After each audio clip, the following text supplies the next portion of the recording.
Aujourd'hui, on commence un nouveau petit concept d'émission qui traitera cette fois-ci d'anecdotes peu connues du cinéma. Et pour ceux, eh bien, à qui se demandait, mais où est mon salon? Eh bien, il s'en vient, il s'en vient.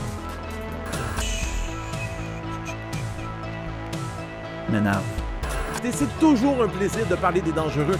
Mais magie de Noël, parce que...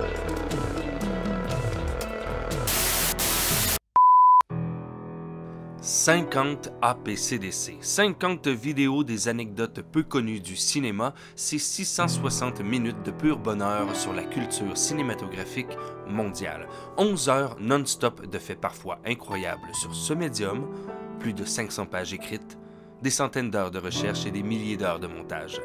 D'où Jésus.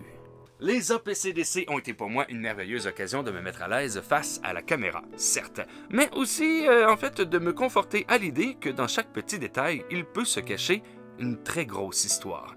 Et force est de constater qu'au bout de 50 vidéos, j'ai comme pas tort. Car oui, Moussaillon, parfois il faut connaître les secrets de la navigation avant d'entreprendre une traversée risquée. Or donc, pour le numéro 50, je me suis dit, ne serait-il pas intéressant de changer un peu le fond et la forme de cette émission afin de présenter quelque chose de différent à mes abonnés? N'est-il pas? Et il va sans dire qu'avec cette série de vidéos, j'ai appris beaucoup et j'ai découvert beaucoup de faits surprenants et foutrement enrichissants pour ma culture personnelle et la vôtre aussi, je l'espère, car mon réel plaisir dans tout ceci est le partage de mes découvertes. Alors donc, pour la première vraie fois sur la chaîne, aujourd'hui, je vous offre un simili tour de mon salon pour y découvrir 6 objets de ma collection qui sont directement ou pas reliés à un ou des films. Alors mes amis cinéphiles, cinéphages, membres de la communauté du salon, curieux de passage, gens qui sont tout simplement ici parce que vous aimez le cinéma, créateurs de contenu, ou toi, Nicolas, eh bien oui, je vous souhaite à tous les bienvenus dans mon salon pour l'APCDC numéro 50. Je veux pas te faire de peine, mais t'as oublié de mettre ton pantalon. Dans mon salon, dans mon salon, dans mon salon, dans mon salon, dans mon salon, dans mon salon, dans mon salon, dans mon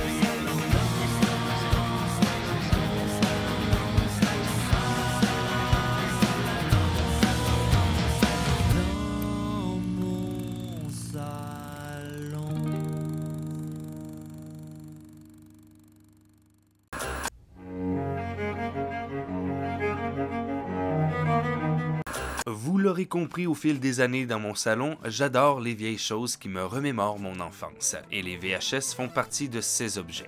On connaît tous la sensation d'un boîtier de Disney qui est bien fermé, quasiment collé, ou bien le bruit qu'un VHS fait lorsqu'il glisse hors de sa boîte. Une chose est sûre, c'est que le sujet des cassettes VHS a toujours eu une belle place dans mon cœur, et c'est pourquoi j'ai gardé cette cassette de Back to the Future, toujours scellée. Par contre, ce qui est un comble, c'est de voir qu'en 2025, il existe encore autant de désinformation sur ce format physique qu'est la VHS. Sérieux, les gens. Car qui n'a pas vu repopper depuis 10 ans les fameux articles de merde parlant des hosties de VHS de Disney qui valent 30 000 milliards. Alors, mes amis, une bonne fois pour toutes. Non, jamais ça va valoir aussi cher, ok? Disney en ont chié des centaines de milliers dans toutes les langues possibles. Or donc, ces cassettes-là, ça, même si c'est Black Diamond, ça vaut 2 piastres. 2 piastres, maximum. 2 piastres, maximum. À part certaines cassettes qui peuvent valoir un peu plus cher, il n'y a aucune cassette Disney qui va vous rendre multimilliardaire. Aucune.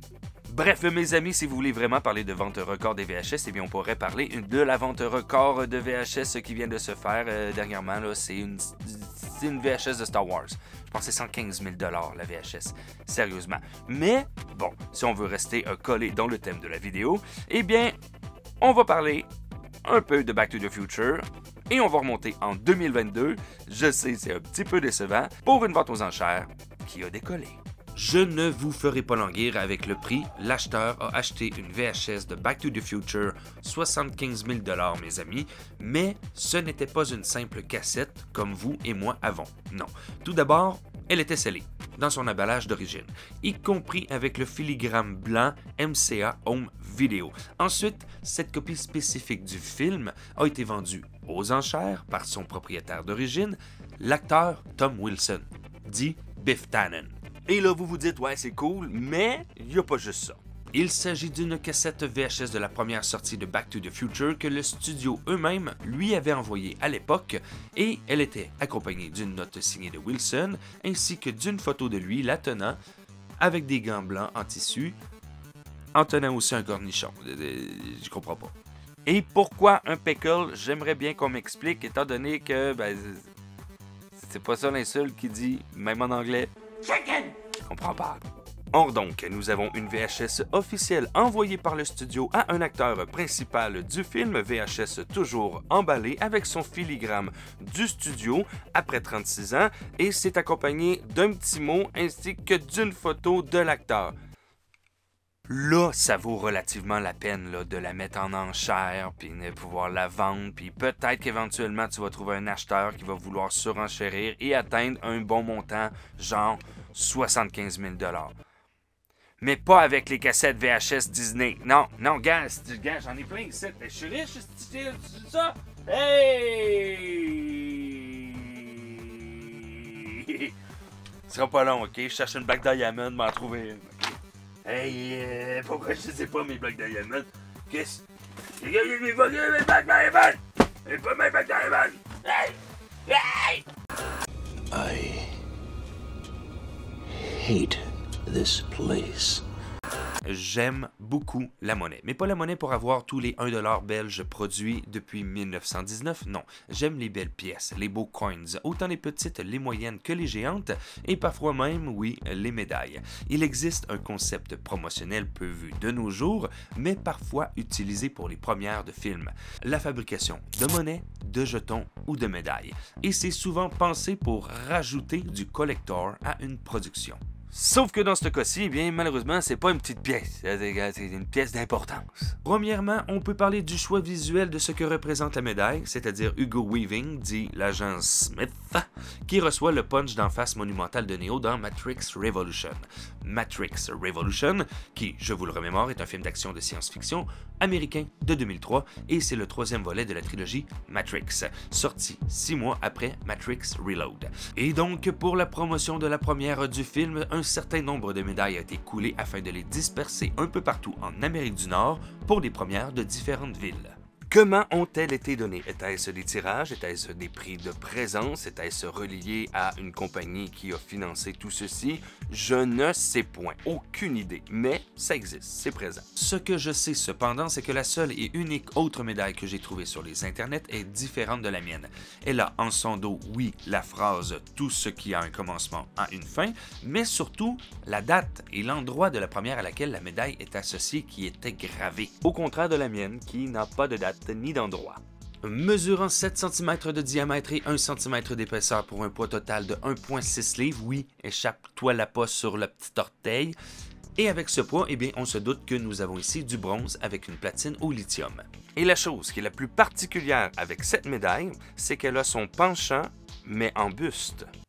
Oui, en buste. Bien d'entre vous le savent, mais d'un coup que certains ne le savent pas.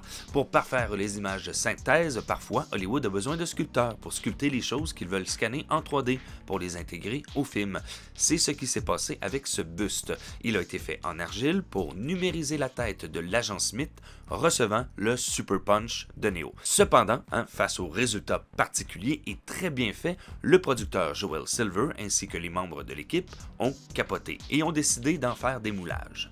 Selon la légende, mes amis, il y aurait 45 répliques de ce buste fait en fibre de verre dispersées un peu partout dans la nature aux États-Unis et un seul a été coulé en bronze, c'est celui de Joel Silver, le producteur de la Matrice, et il a été posé dans son bureau pendant très longtemps, très longtemps. En fait, jusqu'au moment où le tournage de The Matrix Resurrection a commencé. Car oui, mes amis, quelle ne fut pas ma joie de voir ce fameux buste apparaître dans le 4e opus.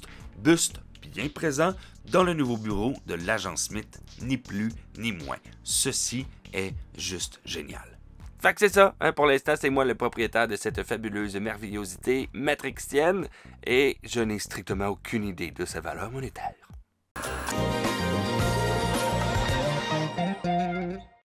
La mémoire d'enfant, ses souvenirs lointains, les relents d'images, et bien parfois cela tient ses racines et sa longévité dans de menus objets faits de plastique qui étaient reliés à un certain repas rapide en famille. Car oui, étant un produit de 87, je n'ai pas échappé aux joyeux festins et à leurs jouets, et comme bien des gens, j'ai encore les miens. Cependant, mes amis, qui d'entre nous aurait pu prédire au début des années 90 que nous allions éventuellement avoir des émissions MDU, hein? Qui, à part la personne qui sniffait pas mal un petit peu trop de Jax? Les folles aventures de Ronald McDonald est une série télévisée américaine d'animation coproduite par McDonald Corporation et le studio d'animation Klaksky Kuxpo qu'on connaît à cause de ce petit bruit. Voilà, oui, qui animeront plus tard les Razmoquettes et qui, parenthèse fort intéressante, vont animer la série Les Simpsons de 89 à 92. Et je mentionne Les Simpsons tout simplement parce que moi, personnellement, hein, je trouve ça drôle que dans Klaksky Kuxpo, eh bien, il y a le mot Klaksky qui ressemble énormément à Krusty. Bref, la série de 6 épisodes des Folles Aventures de Ronald McDonald se concentre sur la mascotte Ronald McDonald et sur la bande de Ronald McDonald Land de McDonald Land de Viens-t'en au McDonald, engraisse-toi vierge, qui vivent de nombreuses aventures et apprennent des leçons de vie, sauf de ne pas manger du McDo. À l'instar du chef-d'œuvre qui était de Super Mario Bros. Super Show, eh bien les émissions commencent et se terminent par un segment non animé mettant en vedette Ronald McDonald et son chien affreusement angoissant nommé Sunday.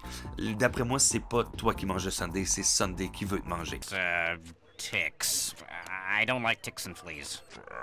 I don't like ticks and fleas. La série a été produite et diffusée en VHS. 5 épisodes sur 6 étaient disponibles exclusivement dans les restaurants McDonald's participants du 9 octobre 1998 au 30 janvier 2003, ce qui indique qu'un seul épisode a été télédiffusé. Et vous savez quoi? Ça a tellement été populaire qu'ils en ont manqué. Ils en ont manqué. Et à coût de 3,49 $, l'argent du coup à v'là. Et pourtant, leur aventure de 1995 avec les VHS Jeunesse du Québec aurait dû leur mettre la puce à l'oreille, mes amis, parce que ça aussi, ça a été un très gros succès. Hein? Fait que... t'aurais dû prévoir.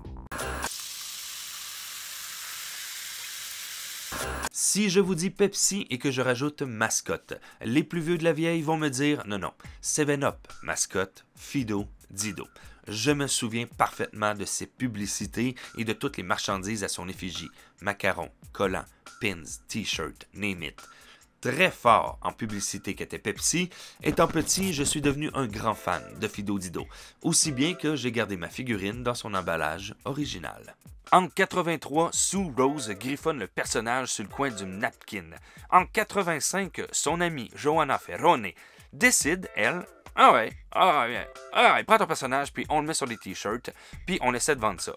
Et ce qui occasionne qu'en 87, PepsiCo spot le personnage sur les chandails et contacte les deux femmes et leur disent « On est intéressés ». Et ce personnage relié au 7-Up, PepsiCo vont l'utiliser abondamment jusqu'à la fin des années 90 dans leur publicité, tout en le dispersant ici et là dans les années 2000.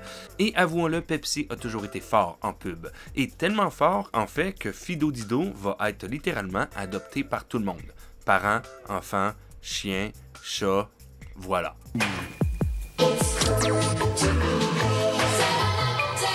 Et de cette immense vague d'amour complètement inattendue de la part de PepsiCo et des créateurs de Fido Dido, eh bien, il va découler bien des choses. Bien des choses. Au début des années 90, Fido Dido avait une bande dessinée dans le magazine pour adolescents Yum.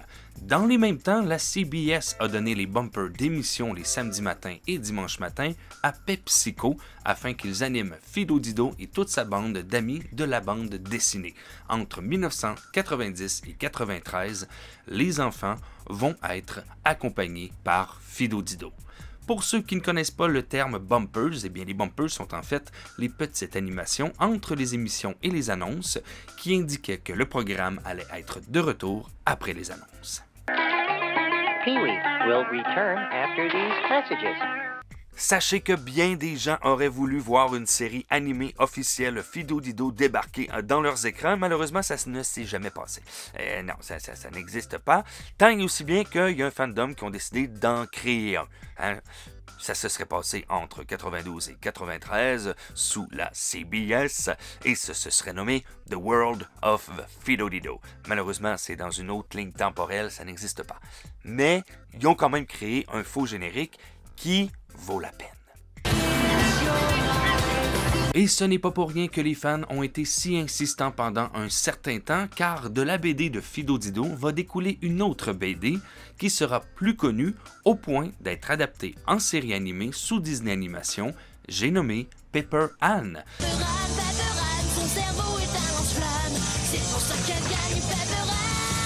Malheureusement, en 2025, les seules choses 100% Fido Dido que nous avons à nous mettre sous la dent sont les anciennes pubs et les bumpers Fido Dido subsistants. Va-t-on un jour, mes amis, voir Fido Dido ressurgir des entrailles de l'animation afin qu'on puisse lui donner son émission? Personnellement, eh bien, j'en doute fortement. Déjà qu'ils ont tellement gossé pour lui donner son maudit jeu vidéo.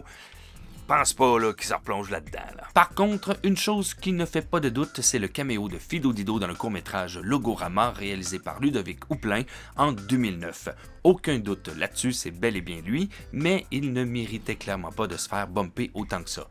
Pauvre Fido. Alors voilà, hein, j'adorais Fido Dido, c'est un personnage très cool, 7up avait vraiment des cristis de bonnes pubs, je comprends pas pourquoi ce personnage-là n'est pas encore plus mis de l'avant de nos jours. Sérieusement, sortez là donc la crise de série d'émission. Aimerais ça moi, The World of Fido Dido.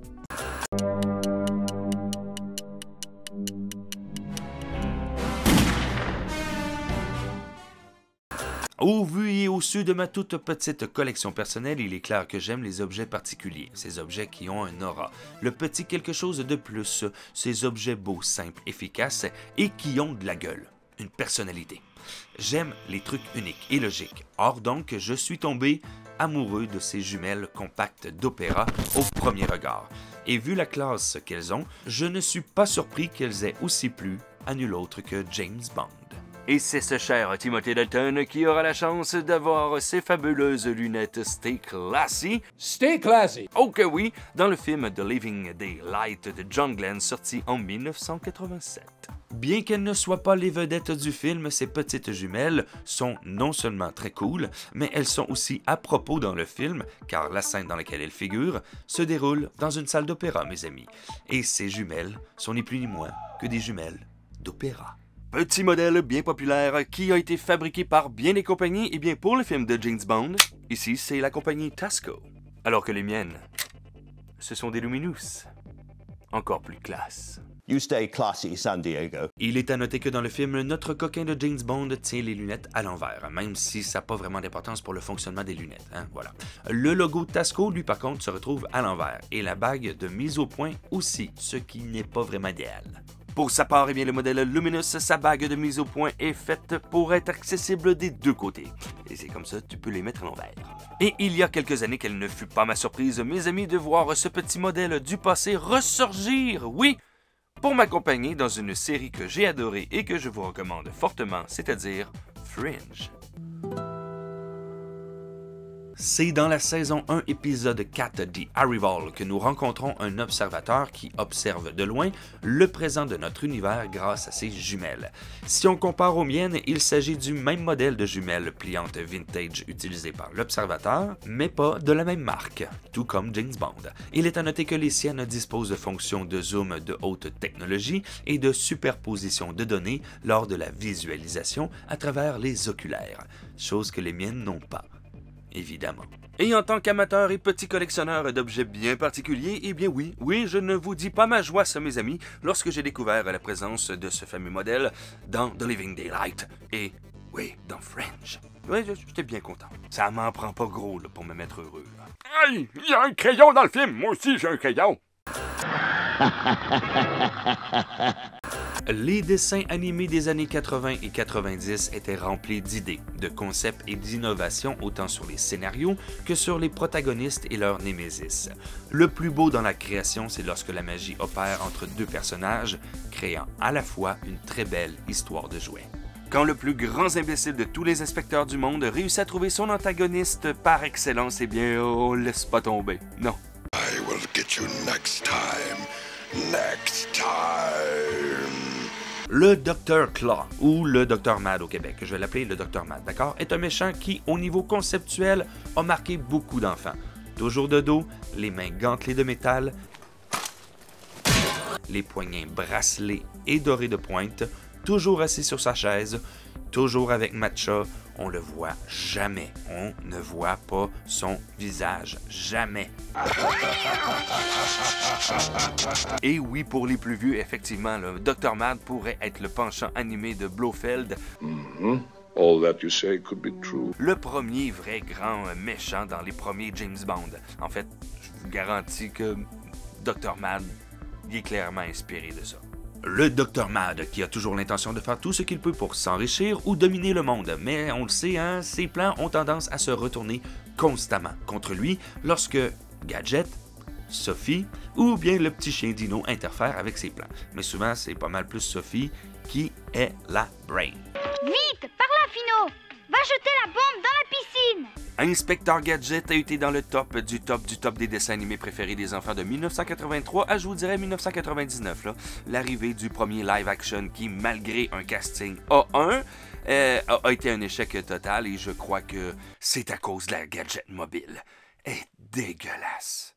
Go Gadget Mobile? Good morning, Riverton! Et c'est étrangement au début des années 90 que la compagnie Tiger, ceux-là même qui pondront le Talk Boy de Home Alone 2, signera un contrat pour la création de jouets Inspecteur Gadget avec, dans le lot, le Dr. Claw, le Dr. Mad, qui était bien présent. Et bien que Tiger Electronic soit là depuis 1978, mes amis, et bien ce petit contrat-là au début des années 90 va être le bienvenu parce que ça va ouvrir à d'autres gros contrats, ce qui va occasionner en fait que Hasbro va les spotter et va leur dire on aimerait bien vous acheter, chose qu'ils ont fait à la fin des années 90. 7 ans après la fin de la série originale, les enfants du monde entier, dont moi, allaient enfin pouvoir avoir une réponse à cette fameuse question « À quoi ressemble le visage du Dr. Mad ?» Et ce sera un mystère jusqu'au retour du magasin à la maison, car le visage de la figurine était caché sur l'emballage. Et moi, personnellement, ai-je été déçu de mon déballage de cette fameuse figurine, mes amis? Non. Et oui, un peu. En fait, de voir Mad à la tête de savant fou, ça m'a plu immédiatement, tout de suite. J'étais là, oui, of course. Sauf que, voyez-vous, moi, je suis atteint d'une maladie. La maladie de, quand tu fais quelque chose qui est vraiment attendu depuis très longtemps, tu le fais comme faut. Et visiblement, je sais pas qu'est-ce qui s'est passé, mais le moulage du visage de Mad a été bâclé. Ou je sais pas, c'est peut-être la même histoire là, qu'avec Matt Damon pour ça a fondu, je sais pas. Et c'est pas juste sur ma figurine là, c'est reconnu. Ce visage a clairement reçu une enclume sur le côté gauche. C'est pas grave, ça l'a juste affalé du même coup. Bon, il y a un petit œil décalé, c'est tout. La figurine venait avec une toute petite bombe que j'ai toujours, ça n'a pas passé dans l'aspirateur, ainsi que Matcha. Petite différence entre le comique et la réalité, à ma souvenance, Mad, dans le dessin animé, a les deux mains dans des gants métalliques. Alors qu'ici, il n'y a qu'une seule main qui a cette caractéristique.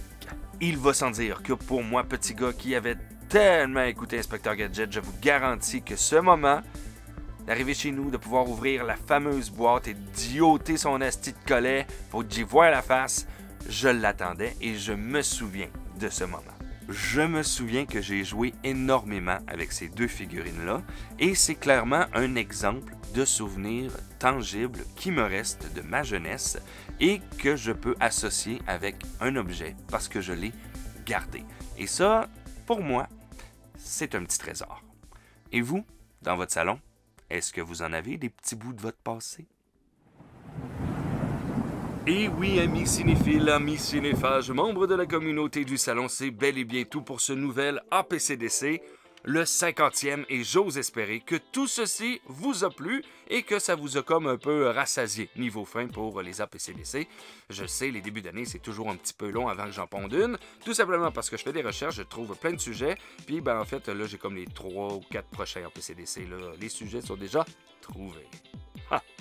Si ce 50e opus des APCDC vous a titillé, mes amis, eh bien oui, faites péter les pouces en l'air. Oh que oui! Vous pouvez aussi vous abonner à la chaîne si ce n'est pas déjà fait tout en clochetant votre geste.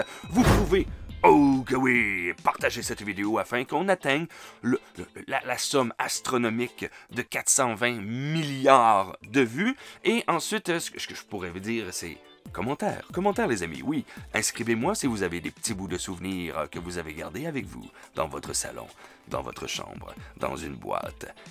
Allez chercher vos souvenirs. Pour les plus curieux, vous pouvez me suivre sur Facebook, Instagram, TikTok et j'ai un tout petit Patreon. Et maintenant, mes amis, oui, j'ai aussi un Letterboxd. Donc, si vous voulez suivre mes visionnements de films dans mon salon au cours de l'année, eh bien, vous pouvez me suivre. Le lien sera dans la description. Voici, voilà. Et c'est sur ceci, mes amis, que je vous dis à la prochaine. Sachez que c'est toujours un plaisir de faire des recherches pour vous, d'écrire pour vous, d'enregistrer pour vous, de monter pour vous. Et sachez qu'aujourd'hui, ce fut un plaisir pour moi de partager ces petits bouts de passé avec vous dans mon salon.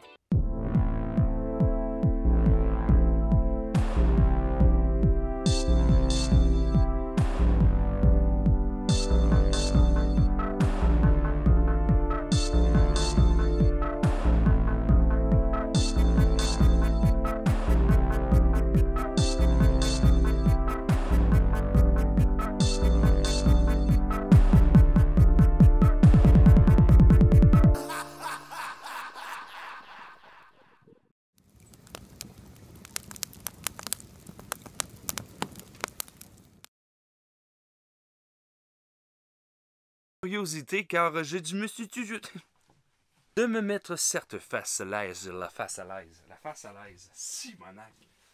Car oui, moussaillon, parfois il faut mieux connaître les secrets de la navigation. Ça va découler, Fido Dido et de PepsiCo, eh bien, ça va, Chris, il va. Ça serait passé, ça serait... Série Fido Didou est accessible des deux côtés. Ce n'est pas vraiment un problème. Chris, j'ai bien de misère à parler, câlisse.